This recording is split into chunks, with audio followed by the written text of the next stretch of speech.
ना करो data. Good morning students, today I will teach you geography first lesson resources. Firstly मैं ये बताना चाहूँगी कि बेटा जो हमारी 8th क्लास की ज्योग्राफी है वो सभी रिसोर्सेज के बारे में हम इसमें डीपली स्टडी करते हैं कि रिसोर्स जो हमारे नेचुरल रिसोर्सेज हैं या ह्यूमन मेड रिसोर्सेज हैं। फर्स्ट लेसन है रिसोर्स, यानी कि हमें पहले यही पता होना चाहिए कि रिसोर्स यानी कि संसाधन होते क्या हैं। रिसोर्स क्या है? What is resource? Anything that can be anything that can be used to satisfy a need is a resources। यानी कि कोई भी चीज़ जिसके हम अपनी आवश्यकताओं को पूरा करने के लिए जिसको हम यूज़ करते हैं उसे हम क्या कहते हैं? रिसोर्स कहते हैं। रिसोर्सेज में मेनली हम ये देखते हैं कि जो भी उसकी जो रिसोर्स यूज़ करते हैं लाइक अ water, electricity, rickshaw, vegetable, text book, ये कुछ ऐसी कॉमन चीज़ें हैं जो किसी भी रिसोर्स की यूटिलिटी को बढ़ाती हैं। यानी कि इससे ये पता चलता है कि ये सारी चीज़ ये कॉमन चीज़ें हैं और इनको हम क्या करते हैं? यूज़ करते हैं। यानी कि इन सब को हम ज़्यादा यूज़ करते हैं तो इसकी यूटिलिटी क्या है? बढ़ी जाती है। नेक्स्ट, कोई भी जो रिसोर्स है, how does something become a resource, कि कोई भी सब्सटेंस रिसोर्स कब बन जाता है? जब उसकी वैल्यू या उसकी यूटिलिटी, यूजेबिलिटी यानी कि उसका यूज़ जब बढ़ जाता है तो कोई भी रिसोर्स क्या बन जाता है? कोई भी सब्सटेंस क्या बन जाता है? रिसोर्स बन जाता है। All resources have a some value, सभी रिसोर्सेज की वैल्यू होती है। यानी कि जो भी हमारे संसाधन होते हैं उनका कुछ ना कुछ मूल्य अवश्य होता है। Value means word, value means क्या होता है बेटा? Word. Some resources have a economic value and some do not have, यानी कि कुछ रिसोर्सेज की हमारी इकोनॉमिक वैल्यू होती है, यानी कि वो आर्थिक रूप से हमारे लिए वैल्यूएबल होते हैं, और कुछ रिसोर्सेज हमारे ऐसे होते हैं जो इकोनॉमिकली वैल्यूएबल नहीं होते। फॉर एग्ज़ाम्पल जैसे मेटल है या कोई भी मिनरल है, वो क्या है? इकोनॉमिकली वैल्यूएबल है, रिसोर्स हैं, यानी कि उनकी एक वैल्यू है। लेकिन एक बहुत ही सुंदर सा मतलब दृश्य है, नेचुरल जो ब्यूटी है, मान लो आप कहीं पे आपको पहाड़ी, झील और ये सब चीज़ें दिखाई दे रही हैं, तो यानी कि आप उसको देखकर वो बहुत सुंदर है लेकिन उसकी एक इकोनॉमिक वैल्यू नहीं है। फ़िलहाल उसको देख के आपको सेटिस्फेक्शन हो जाता है लेकिन आप उसकी अभी फ़िलहाल इकोनॉमिक वैल्यू नहीं है। लेकिन some resources can become economically valuable with a time and a technology. तो जो दो फैक्टर हैं, टाइम और टेक्नोलॉजी, ये मेन 2 फैक्टर्स हैं जो किसी भी सब्सटेंस को रिसोर्स में चेंज करने में एक इम्पोर्टेंट रोल प्ले करते हैं। क्या है? टाइम और टेक्नोलॉजी। हो सकता है some resources can become economically valuable with a time, कि रिसोर्सेज क्या है? टाइम के अकॉर्डिंग उनकी वैल्यू बढ़ भी सकती है। हो सकता है आज जो आपके इसमें एक एग्जांपल भी दिया हुआ है, your grand mother home remedies have a no commercial value today. हो सकता है कि आपकी जो दादी माँ आज जो दवाइयों की नुस्खे यानी कि किसी भी बीमारी में किसी भी दवाई के नुस्खे जो बताती हैं, जो हमारे मेनली बताए जाते हैं पूर्वजों द्वारा, हो सकता है उसकी अब प्रेजेंट टाइम में कोई इकोनॉमिकली वैल्यू नहीं है। लेकिन अगर if they are patented and sold by a medical firm tomorrow, अगर उसको पेटेंट करा लिया जाता है और किसी मेडिकल फर्म को उसको बेच दिया जाता है तो क्या हो जाए? उसकी इकोनॉमिकली वैल्यू बढ़ जाती है।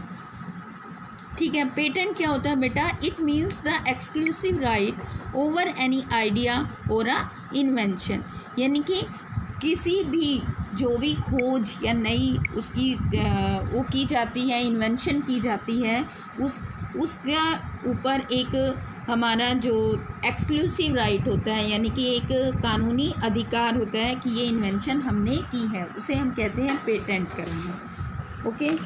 नेक्स्ट इसमें आता है,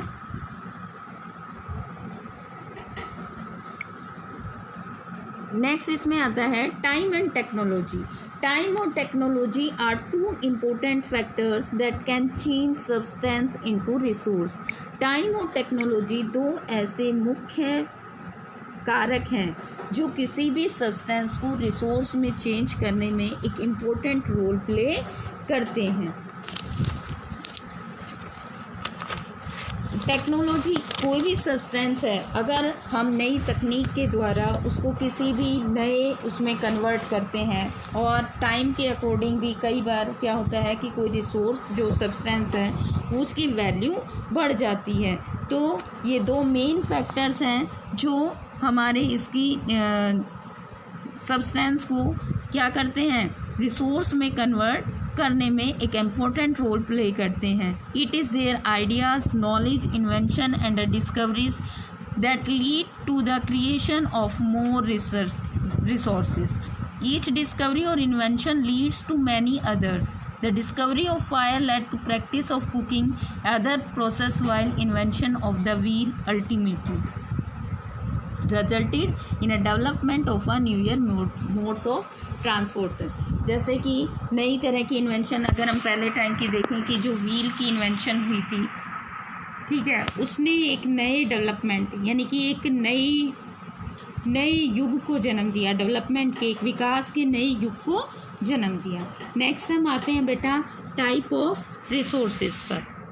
टाइप ऑफ रिसोर्सेज यानी कि रिसोर्सेज कितने प्रकार के होते हैं। मेनली रिसोर्सेज को हम टूल्स में क्लासिफाइड करते हैं, natural resources and human made resources, और थर्ड लाइक इसमें आ जाता है ह्यूमन, किस खुद मनुष्य क्या है, एक रिसोर्स है। Natural resources are drawn from nature and used without much modification are called natural resources। कि नेचुरल रिसोर्सेज क्या है, जो हमें नेचर से यानी कि प्रकृति से प्राप्त हुए हैं, और हम उनको एज इट इज़ बिना किसी बहुत बड़े मॉडिफिकेशन के या बिना किसी चेंज के हम उनको एज इट इज़ यूज़ करते हैं, वो क्या है, नेचुरल रिसोर्सेज हैं। जैसे water, rivers, lake, soil, minerals, all are natural resources. Next इसमें आ जाता है natural resources are classified into different groups. Natural resources को भी हम आगे अदर उस पर क्लासिफाई करते हैं। किस किस आधार पर, किस किस बेसिस पर हम नेचुरल रिसोर्सेज को क्लासिफाई करते हैं, level of development and use, origin, stocks and distribution. ये 4-5 फैक्टर्स हैं जिनके आधार पर हम नेचुरल रिसोर्सेज को भी आगे अदर पार्ट्स में क्लासिफाई करते हैं। फर्स्टली इसमें आता है डेवलपमेंट के बेस पर। डेवलपमेंट के बेस पर बेटा रिसोर्सेज को 2 ग्रुप्स में डिवाइड किया जाता है, actual resources and potential resources.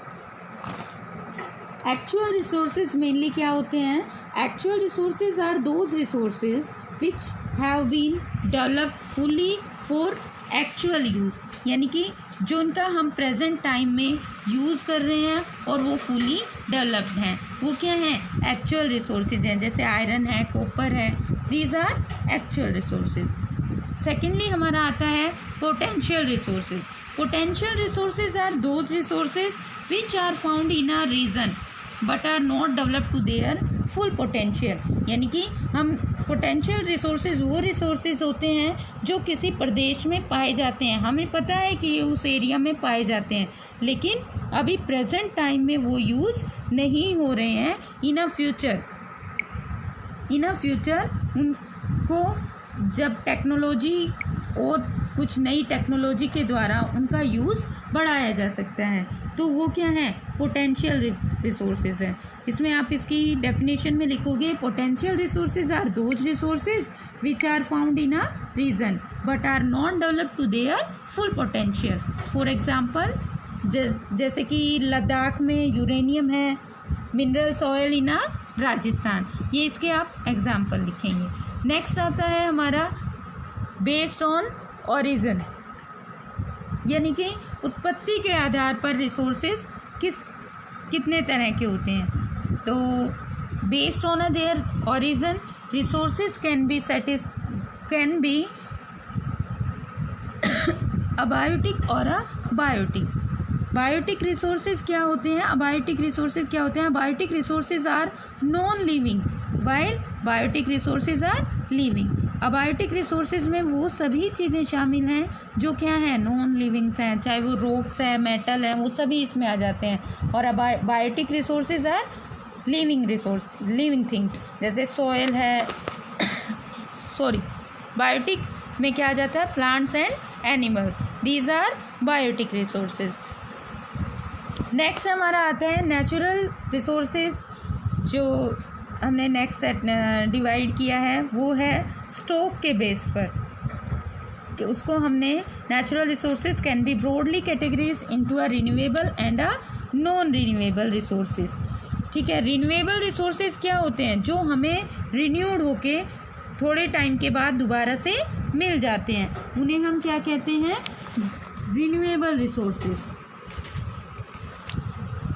Renewable resources are those which get renewed और आर रिप्लेस क्विकली, यानी कि जो हमें दोबारा से रिप्लेस होकर इजीली यूज़ करने के लिए मिल जाते हैं। और non renewable resources are those which have a limited stock, जिनके हमारे पास लिमिटेड स्टॉक है, और अगर हम उनको ऐसे ही केयरलेसली यूज़ करते गए तो वो क्या हो जाते हैं, एग्जॉस्ट हो जाएंगे, यानी कि एग्जॉस्टेड हो जाएंगे, यानी कि ख़त्म हो जाएंगे, और उनको रिन्यूड या रिप्लेस होने में थाउजेंड्स ऑफ ईयर्स या उससे भी ज़्यादा का टाइम लग जाता है। For example coal, petroleum, natural gas are some example of non renewable resources on the basic of their distribution. कि अब नेक्स्ट हमारा आता है नेचुरल रिसोर्सेज को हम डिस्ट्रीब्यूशन के आधार पर मेनली 2 टाइप्स में डिवाइड करते हैं, ubiquitous and a localised resources. Ubiquitous resources are found everywhere. Ubiquity resources क्या है, जो हमें हर जगह पर मिल जाते हैं, जैसे फॉर एग्जांपल इसमें अब क्या है, एयर, वी ब्रेथ, यानी कि जो हवा है जो हम सांस लेते हैं, धूप है, ये सब क्या है, ये हमें हर जगह पर मिल जाते हैं। But those which are found only a certain place are localized like copper and iron ओर।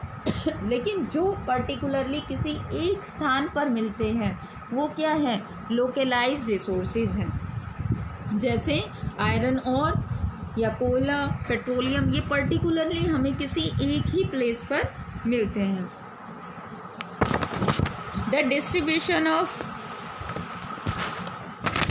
सो जो रिमेन चैप्टर है उसे मैं नेक्स्ट वीडियो में समझाऊंगी बेटा।